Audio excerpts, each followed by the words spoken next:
Я думаю, что запас очень.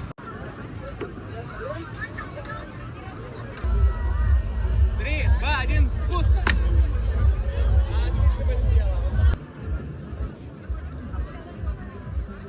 Доброго дня, пожалуйста, ракеты.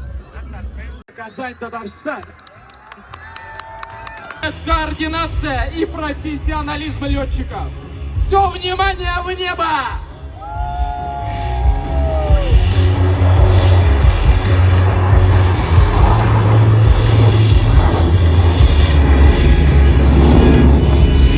Что-то немыслимое происходит в воздухе. Вы согласны? Аплодисменты стрижам!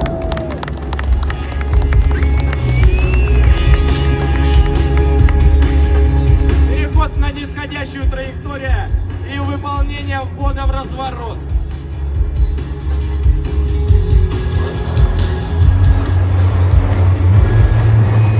И технологического превосходства российской авиации. Стрижи — это не просто пилотажная группа.